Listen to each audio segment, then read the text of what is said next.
Hello there, and welcome back to the History of Egypt podcast, episode 142C, Amorites, the Betrayal. Today, we explore the third and final chapter in the tale of Amurru, an Egyptian vassal, a state that went rogue, and what happened when the pharaoh finally dealt with it. This episode comes to you as a tribute from William, Torben, and Rebecca, who generously support the show as annual members on Patreon. Folks, your gifts are too kind. In return, I will make offerings to the great gods of Egypt, of Amurru, and of Hatti. May your enemies tremble before you. May our treaty endure for many years. To everyone listening, thank you for joining me. I hope you enjoy this tale.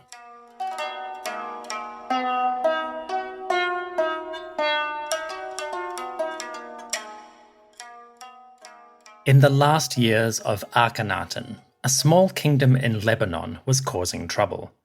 Amurru, near the Mediterranean coast, had caused many headaches for their neighbours. The rulers of this territory had raided towns, captured booty, and even murdered an Egyptian official. Basically, this kingdom went rogue, raising chaos and challenging the status quo. We have visited Amurru before. Previously, we saw how the rulers of Amurru tried to expand their power at the expense of others in this region. The lords of Amurru took advantage of a kind of light hand in Egyptian diplomacy. The pharaoh of Egypt was staying back from the internal politics of the region, and lords like Abdi Ashirta and his son Aziru used that opportunity to increase their power. By now, Abdi Ashirta was long dead. Aziru was in charge of the kingdom. And as the last years of Akhenaten began, Aziru entered the final chapter of his story.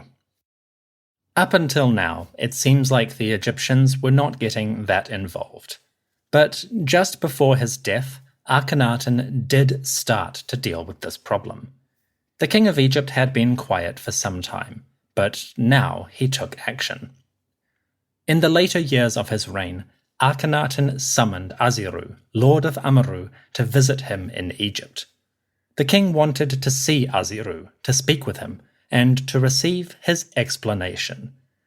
Aziru and his kingdom had been naughty. Now, the pharaoh was finally investigating.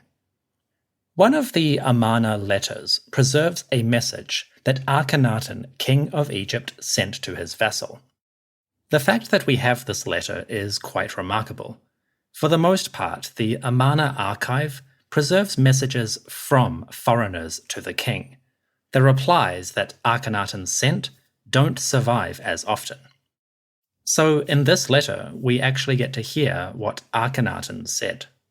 The message read, quote, "Speak to Aziru, the ruler of the city of Amurru. Thus says the king, your lord, as follows. The king, the pharaoh, has heard reports saying that, quote, Aziru is on good terms with the ruler of Kadesh. You have been taking food and strong drink in friendship with Kadesh. Is this true? Why are you doing this? Why are you on good terms with a ruler at whom the king is angry? If you have behaved honestly, then you will see that your relationship with me and Kadesh's relationship with me are incompatible. You are not trusting in the things that you used to trust before. What happened to you that you are not on the side of the king?" End quote. Akhenaten had a problem. It seemed that Aziru was being friendly with the lord of Kadesh. Kadesh was a fortress city to the east of Canaan. And currently, the ruler of Kadesh seemed to be allying with foreign powers. Kadesh had become an enemy of Egypt. They were attacking the pharaoh's interests. So Akhenaten was in conflict with Kadesh. Yet, despite this obvious problem, Aziru was treating Kadesh as a friend. Frustrated, Akhenaten demanded answers. If Aziru was truly loyal to Egypt, he could not be friends with Kadesh as well. Akhenaten continued, quote, "Look at these enemies, about whom I must inform you. They are seeking to cast you into the flames, but you love property, wealth, too much. If you accept servitude to the king, your lord, what would the king not do for you? Render service to the king, and you will live. But if you prefer treachery, because you desire wealth, and if you harbor disloyalty in your heart, then by the king's axe you will die, with all of your family. And you know that the king does not desire to come to the land of Canaan when he is angry." End quote. Aziru should not make Akhenaten angry. He would not like him when he is angry. And Pharaoh tried to communicate this. He promised friendship if Aziru was loyal, and vengeance if he was not. Akhenaten could see that Aziru was tempted by opportunities. The ruler of Amurru could possibly gain a lot of wealth if he broke away and joined rebellious forces. Treasure, plunder, territory, these were surely tempting. But if Aziru should betray, then Akhenaten promised fire and fury. To round out his letter, Akhenaten presented a set of demands.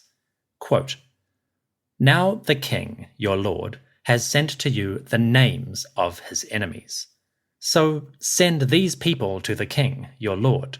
Do not leave even one of them out. May bronze shackles be put on these enemies' feet. Behold, the men whom you must deliver are Sharu with all of his sons, Tuya, Leah with all of his sons, Pishiari with all of his sons, the son-in-law of Manya with his sons and his wives, the warrior who knows sacrilege, he who always insults the foreigner, Dasharti, Baal-Uma, Nimaksi, the robber in the land of Amurru.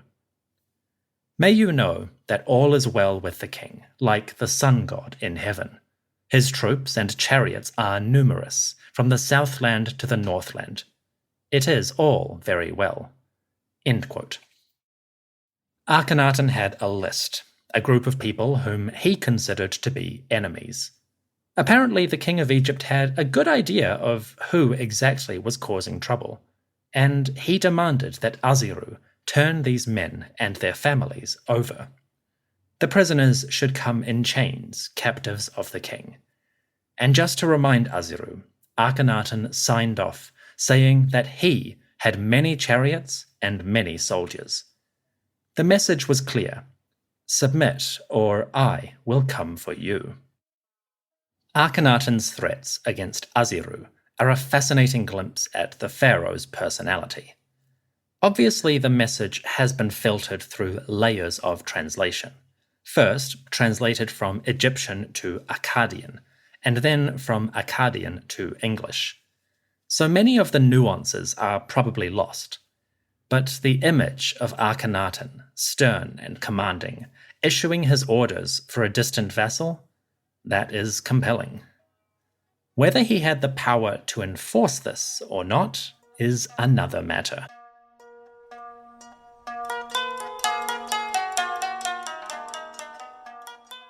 Akhenaten, the pharaoh of Egypt, demanded that Aziru send him prisoners, hostages, individuals and their families who were on an enemy's list. Would Aziru comply with this demand? Well, we do not have a copy of Aziru's reply to this message, so we don't know if he did send the prisoners or if he tried to get around it. What we do know is that soon after this, Akhenaten demanded that Aziru himself should visit Egypt. It seems that Pharaoh's patience began to run out, and soon he wanted to speak to Aziru directly. The lord of Amurru, though, was slippery. In his next few letters, he repeatedly delays his obligations to the king. Aziru promises that soon he will visit Egypt, but at the moment, circumstances prevent his obedience. According to Aziru, he would love to visit Akhenaten and give his loyalty in person. But he couldn't do that right at this moment. We hear from Aziru, quote, "Message to Tutu, my lord, my father, the message of Aziru, your servant. At the feet of my lord I have fallen. The Egyptian named Hatip has come, and he has brought the lovely, sweet words of the king, my lord. I have rejoiced greatly to receive these words. The breath of the king, my lord, has come to me. Hatip is staying with me now, and he and I will come to Egypt together. But, my lord, the king of the land of Hatti has come to nearby realms, and I am unable to come just yet. Let the king of Hatti depart, and then I will come, along with Hatip." End quote. Aziru sent a message to a man named Tutu. Tutu is a royal official, a high-ranking member of Akhenaten's government. He was a powerful man with influence in foreign affairs, and he had a tomb at the city of Amarna. Aziru appealed directly to Tutu for a bit more time. According to Aziru, the reason he was not coming was quite simple. The king of Hatti was in the area. Apparently, Aziru was afraid of Suppiluliuma, the king of the Hittites. Suppiluliuma had swept through Syria and parts of Canaan in a devastating war that destroyed major kingdoms. Naturally, Aziru was afraid of Suppiluliuma. He was afraid of what would happen if he left his kingdom for any length of time. Coming to Egypt would take several weeks at least. If he did that, Aziru would leave Amurru vulnerable. Aziru's excuse might be genuine. The Hittites were active in this region around this time, and a trip to Egypt was a risky proposition any day of the week. So maybe his reasoning was legitimate. We can't quite be sure.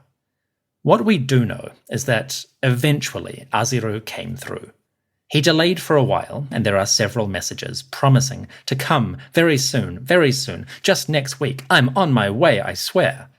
Well, eventually he did actually leave his kingdom. Aziru boarded a ship and came to Egypt.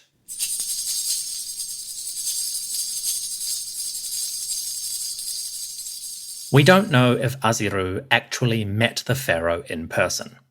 Possibly he got to the capital city and found himself face to face with Tutu, the royal official, master of foreign affairs. Tutu certainly would have dealt with Aziru in some capacity. Maybe he debriefed him, maybe he punished him, and maybe he gave Aziru an audience with the king. Whatever happened exactly, the result was clear. Aziru came to Egypt, and soon he was trapped. For a while, the Egyptians kept Aziru as a hostage. He was detained at a royal palace or fort, and he was not permitted to go home. For several months, Aziru was a prisoner of the pharaoh, and for the ruler, this was the worst possible outcome. Aziru had feared to leave his homeland because of the Hittite threat. The king of Hatti, Suppiluliuma, was a great power in the north, and Aziru feared that the warriors of that kingdom would strike his home. Well, now he was stuck, far from that home, with no way to act. If the Hittites attacked Amurru while Aziru was trapped in Egypt, he would not know until the entire thing was over. How would he resolve this? Back in Amurru, modern-day Lebanon, Aziru's family got to work. His eldest son wrote letters to Egypt asking about his father. The prince of Amurru wrote a letter to Tutu, the high official, asking him to release Aziru. He said, quote, "To the king, my lord, etc., etc. Behold, in me there is no falsehood, no lie. You may keep me alive, or you may put me to death. To you alone do I look, my king. You alone are my lord. So may my lord heed his servant. Please do not delay Aziru, your servant, any longer. Send him back to Amurru immediately, so that he may guard the countries of the king, our lord. Moreover, to Tutu, my lord, Other rulers have said to me, quote, "You sold your father for gold to the king of Egypt. When will the Pharaoh let your father leave Egypt?" Everyone around me has said to me, "Aziru is not going to escape from Egypt." Now, others are deserting the country, and I am repeatedly told, "Your father is staying in Egypt, so we are going to wage war against you." "Listen, my lord, Tutu, let Aziru go immediately." End quote. A son of Aziru, now anonymous, begged for his father's return. Allegations were swirling around that the prince had sold his father out for gold. And with Aziru gone, some of their allies were leaving. Presumably, Aziru had gathered his army by recruiting different groups and tribes. Aziru would have made promises to local leaders and kept them loyal by dishing out rewards.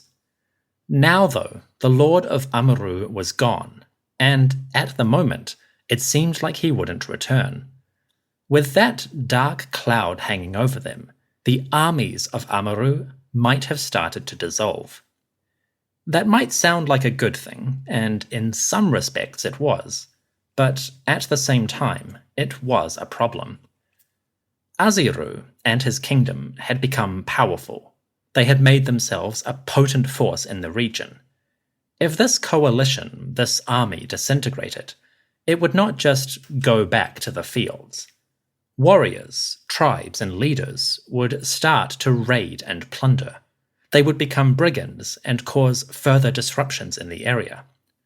After all, when soldiers are promised payment and then let go without payment, well, they rarely go back to a life of peace. So Aziru's imprisonment was a problem. If he was kept in Egypt, the lord of Amurru could not maintain control over his forces. If his troops disbanded, they would begin to cause further problems all around. In other words, if the pharaoh kept Aziru in Egypt, he might put out one fire, but at the same time, 100 smaller fires could start. The Egyptians could not let Aziru go, but nor could they keep him. What would they do?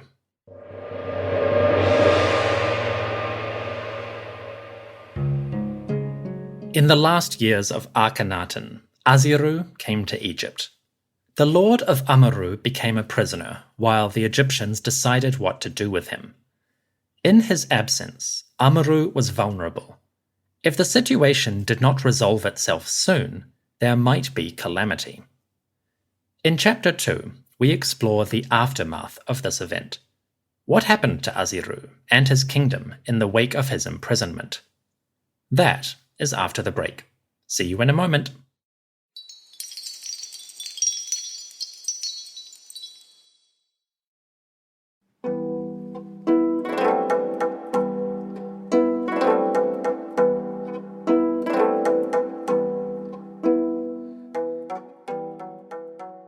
Chapter 2. The year was 1350 BCE, approximately. The later years of Akhenaten, a time of disruption and difficulty for the Egyptian Empire. The pharaoh was having personal and political problems. In the north, some of his vassals were causing trouble. Now, Akhenaten's government had taken custody of Aziru. The lord of Amurru, the ruler of a small vassal kingdom, Aziru was being held in Egypt. This might be an issue, because to the north, Aziru's kingdom was under threat. This is where the Hittites enter the equation. By the time Aziru came to Egypt, the king of Hatti was raising hell in Syria. Suppiluliuma, the great king, had destroyed several states and subjugated many more. He had encouraged small kingdoms to defect or attack their neighbors. And over time, the Hittite web had stretched far and wide. By this point, Suppiluliuma had become a serious threat. So what would the pharaoh do? Would he let Aziru go so that he could protect and preserve the border? Or would Akhenaten attack the Hittites directly? Well, Pharaoh might have done both. In the last years of Akhenaten, letters from Canaanite rulers suggest that the Egyptians were preparing to attack. Messages from regional lords report preparations for an oncoming war. The kings were gathering supplies in order to support the pharaoh and his troops. One of these letters gives us quite a bit of detail. Quote, "To the king, my lord, message of Arzawuya, the ruler of the city of Rogisi. At the feet of my lord I have fallen. The king, my lord, has told me to prepare for the arrival of archers, soldiers of the king, and to prepare for the arrival of his many commissioners. Of course, I serve the king. May the soldiers of the king and his commissioners arrive. I will have prepared everything, and after they arrive, I will go wherever enemies oppose the king. We will take these enemies. We will hand the king's enemies over to him, our lord." End quote. Arzawuya, a local ruler, had his instructions. He should prepare for the arrival of an Egyptian army. Of course, the loyal vassal fell over himself to serve the pharaoh. He would give his full support to the king's soldiers and help them wherever they went. Other letters from different towns give us the same message. The Egyptians were preparing to march, and they expected their vassals to support them. This attack never materialized, or at least we do not have any record of it occurring. So what happened? It is possible that the Egyptian campaign was in the planning stages when Akhenaten died. These events around Amurru do seem to come towards the end of Akhenaten's reign, so maybe the king wanted to launch an attack but passed away too soon. Alternatively, perhaps the attack did go ahead but failed to make its objective. If the king sent troops into Canaan and they were unsuccessful, that might explain why we don't hear about it anymore. The Egyptian pharaohs do not like to broadcast their failures. It is unclear what happened exactly. Either way, it seems that the pharaoh did not manage to effect major change in the region. Either Akhenaten did not send the troops, or the troops that he did send failed to achieve their goal. At the end, the land of Canaan remained in turmoil. Through all of this, Aziru was still a factor. The lord of Amurru had become a prisoner in Egypt. What would the king do with him? At some point, Akhenaten freed Aziru and allowed him to return home. This could have been a practical consideration. Aziru was powerful, and he had the loyalty of many warriors. At the same time, Aziru might have been the only person who could maintain order. So maybe Aziru was too important to fail. The Egyptians released him, and he went home. Aziru hopped on a ship and sailed north. He travelled from the Egyptian delta to the coast of Lebanon. He disembarked at a harbour, possibly the town of Sumer. Then he went home to his city and began to deal with his kingdom. Aziru was back in power thanks to the pharaoh's forgiveness. Unfortunately, he was not happy about it. Having been imprisoned, Aziru was clearly holding a grudge. For not long after his return, the lord of Amurru was in contact with Egypt's enemies. He started talking to the Hittites. In the final years of Akhenaten, or slightly afterwards, Aziru began to write to Egypt's enemies. He got in touch with Suppiluliuma, the king of the land of Hatti. And pretty soon, Aziru and Suppiluliuma made a deal. We know this because texts from the Hittite royal archives preserve a treaty between the two kingdoms. Archaeologists working in the ancient Hittite capital have recovered thousands of tablets and documents. Archives from the Hittite palace record the deeds, prayers, the memoirs, and the diplomacy of their rulers. Among the many, many texts, one in particular stands out. It contains a treaty between Suppiluliuma and Aziru, lord of Amurru. The agreement was simple. It connected Aziru and Suppiluliuma as vassal and overlord. The king of Hatti would protect Aziru, He would give him shelter as a subject of his empire. Aziru would obey Suppiluliuma and do whatever he asked. This treaty was sealed before witnesses and gods. It said, quote, "Thus speaks my majesty, Suppiluliuma, the great king, the king of Hatti, the hero, beloved of the storm god. I, my majesty, have taken you, Aziru, as my subject, and I have placed upon you the throne of your father. If you, Aziru, do not protect the king of Hatti, your lord, you will violate your oath. As your soul, your body, your wives, your sons, and your land are dear to you, so may the soul of the king, the body of the king, and the land of Hatti be equally dear to you.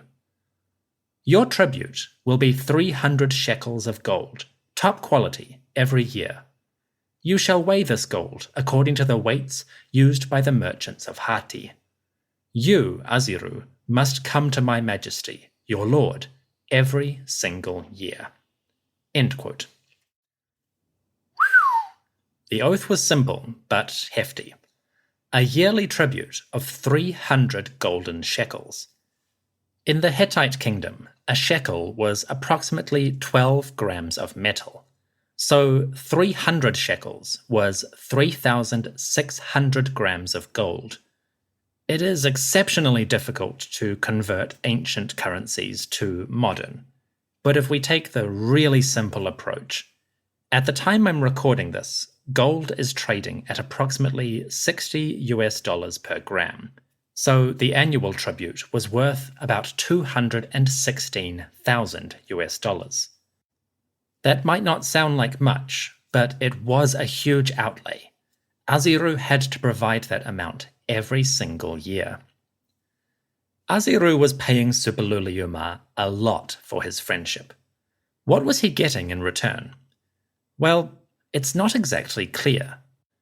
The surviving parts of the treaty mostly tell us what the Hittite ruler demanded.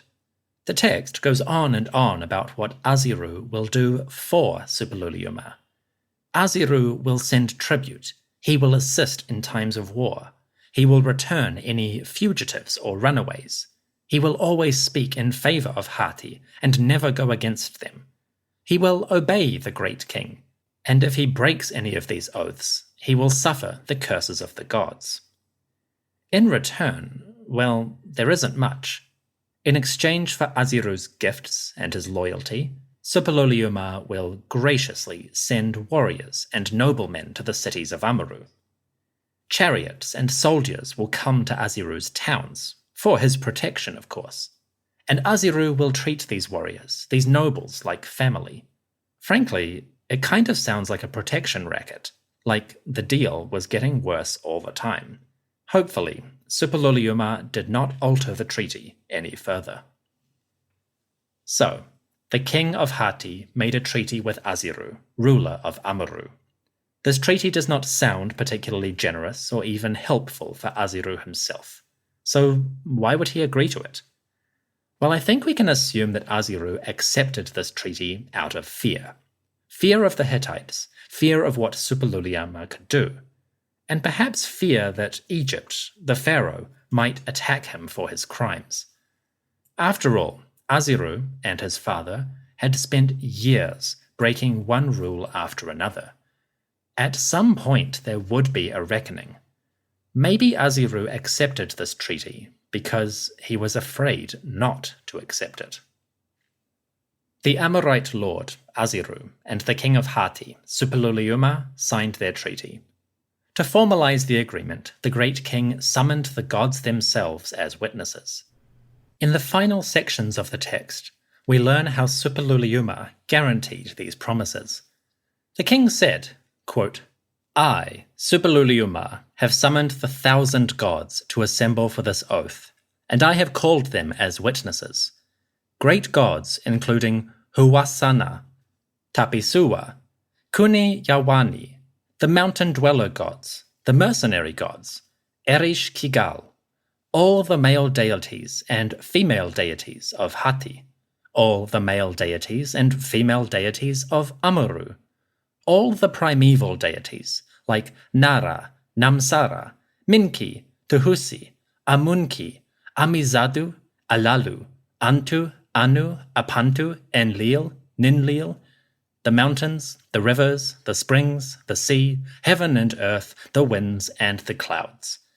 They all shall be witnesses to this treaty and oath. End quote.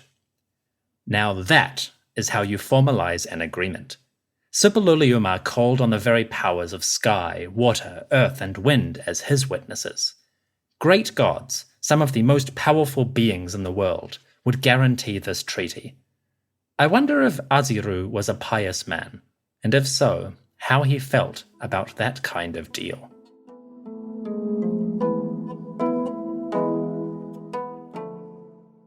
Aziru betrayed Egypt. He abandoned his oaths to the pharaoh, and he threw in with the king of Hatti. Overnight, the political situation changed. Amurru was no longer a friend of Egypt. Now it was an enemy. They had broken away from the Egyptian empire. The map in Syria and Canaan was changing. The balance of power was shifting. For the pharaoh, the political situation was deteriorating. All of this took place in the final years of Akhenaten, possibly the short reign of his successor, Nefer-Neferu-Aten. The exact chronology is unclear. But we do know that by the time King Tutankhamun came to power, the northern borders of the empire were fragmenting. A lot of that was due to Aziru. The lord of Amurru, Aziru was a ruthless politician. He inherited a kingdom in difficulty after his father was executed by the Egyptians. And yet, against the odds, Aziru rebuilt the power of his household and resumed their earlier plans. Over the next decade or so, Aziru managed to effect significant changes and events in his neighborhood. To be clear, most of the information we have about Aziru is negative. Other rulers complain about him and warn the pharaoh of his machinations. They report his crimes and urge the king to destroy him. Some of these letters may be honest appraisals of Aziru. Others might exaggerate the problem. Either way, the end result is clear. Aziru was a cunning ruler who navigated a tumultuous period. He might have caused many of those upheavals himself, but he stayed in power for a long time, and eventually, he even faced the Egyptians directly. He was imprisoned for a time, and yet they set him free. And when Aziru returned to his kingdom, he made the final decision. Aziru betrayed Egypt and joined the Hittite Empire. He would remain their servant for years to come.